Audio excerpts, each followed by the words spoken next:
Мына достор, азыр мен таштанды таштаганы чыктым. Бул пакеттин ичинде мусорлор бир 4кө бөлүнгөн. Азыр булардын бардыгын өз-өзүнчө бөлүп тиешелүү контейнерлерге таштайбыз. Мына ушундай ар бир короодо ушундай мусорный бактар турат. Мына бул жерде тамак аш калдыктары ыргытылган. Тамак аш калдыктарын ыргытат. Булар кийин иштетилип биогаз болот. Анан мына баштыкты оозун бууп койгула деген эреже бар. Бууп туруп ыргытыш керек. Ал эми ар жакта кайра эле тиешелүү гезит журнал, пластик, металл жана башка деп бөлүнүп турат. Таштандыны ыргытуу Швецияда өзүнчө эле бир илим десек болот. Атайын бир эреже бала бакчадан баштап үйрөтөт. 1990 жылдан бери бул бала бакчадан баштап, мектептен баштап ошол тарбия катары атайын сабак катары кирген. Анан мына мүнтүп келип, ана мусорлорду топтоп ыргытышып атат. Автоунаа менен атайын келишет. Биз дагы азыр мусорлорду бөлүп алып чыккам мен. Ошолорду четинен таштайбыз. Биринчиси бул пластик. Пластиктерди атайын бөлүп коебуз. Баклажкалар, пробкалар. Экинчиси азыр кагаз калдыктар болот. Мына бул кагаз калдыктар. Бул жерде мына мондай сүттүн идиштери, бирок булардын ичтерин чайкап эреже боюнча анан пробкаларын, капкактарын бул пластик ыргытат, а бунусу кутусу өзү идиши. Бул жакка салынат.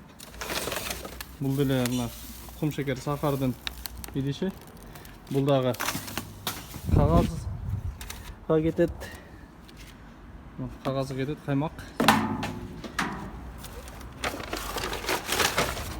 Кагаздын баарын кагазга таштайбыз.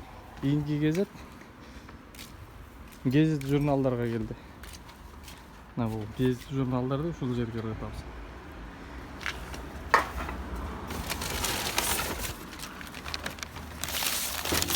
Гезит журналдар. Булар өзүнчө ыргытылат. Металлдарды бул жакка таштайбыз. Бөлүп таштай турган атайын контейнерлер мунун бардыгы. Эndi көрдүңөрбү, келип атайын азыр таштандыларды дагы бир адам келип таштап кетти. Мына бул жерде турат. Кагаз идиштер, кагаздар.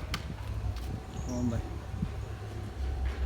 Сүттөрдүн сырттары, коробкалар, кагаз мүшөктөр, мына сүрөттө турбайбы? Анан көрдүңөр, бул жерде гезит журналды ырытканга болбойт деп турат. Бул жерде мына мондай ырытылат. Бул жерде эле ошол кагаз. Кийинкиси бул металл. Металл ырытылат. Консервалардын сырттары, темир тезек, жанында баллондор, эмнелер ырытылса болот, эмнелер ырытканга болбойт. Ырытыла тургандар, темир крышкалар.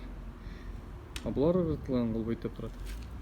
Кийинкиси пластик. Пластик идиштер, гүлөнка, пакет, баклажка, айтор. Мындай пластиктин баарын ушул жерге ыргытасыздар. Ушундай ыргытылат. Булар ыргытканга болбойт деп турат. Бул жерде эле пластик экен. Кийинкиси мына гезит журналдарды ушул жерге ыргытат. Тидингер деп турат. Гезит журнал, үйгө келген жандай рекламалар. Бул жерге кагаздарды ырытканга болбойт деп турат. Ал эми бул жер атайын мондай шише бутылкалар, банкаларды ыргытасыз. Бул жерде бул биринчиси ачык өңдөгү, ак түстөгү бутылкаларды, шишелерди ыргытасың бул жерге. Ал эми бул жерде ар кандай өңдөгү, башка өңдөгү, күрөң, жашыл болот го. Ошолорду бул жерге ыргытасың. Мына ушинтип бардыгын өз-өзүнчө бөлүп, анан булар тиешелүү жактарга барып кайра иштетүү жана башка жактарга кетет. Достор, биздин өлкөлөргө second hand деп атайын товарлар келип калат го. Мына ошол товарлар кандай чыргытылат? Мына мондай атайын таштанды таштоочу контейнерлер турат. Бул жерде жазылган. Швециянын аймагында канча пайызы кайсы жака кетет деп, экспортко кетет, жардамга кетет экен. Жана ошондой эле кайра иштетүүгө кетет деп 3кө бөлүнөт экен. 20, 73 жана 7% деп. Анан мына кийимдерди алып келип бул жерде мына бутучалар болот, ачылат. Бул жака кийилбеген кийимдериңди саласың. Анан буну жаап коесуң. Буну бир жумада бир жолу келип туруп, атайын автоунаа менен адистер келип чогултуп кетет.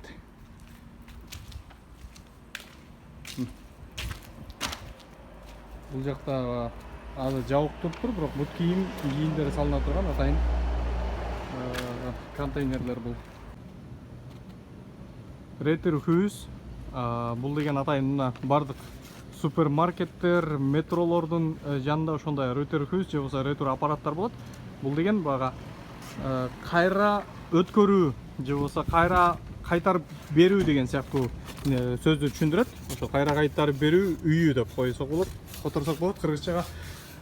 Мына бул жерде атайын аппараттар орнотулган. Бул жерде тиешелүү жанагы кагаздарын бул жерге кыргызышат. Ал эми мондай атайын машинкалар турат. Актактардан сырттары Coca-Cola, Sprite жана ичкен баклажкалар пластик.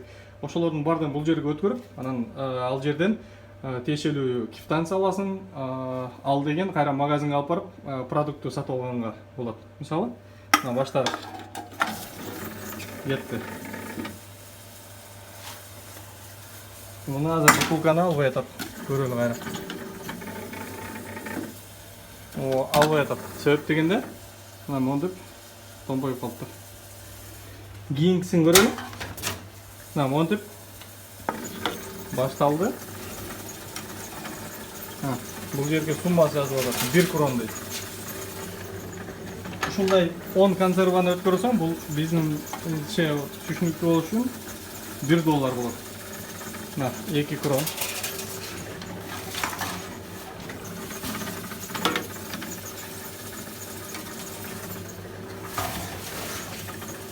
Krон 4 5 6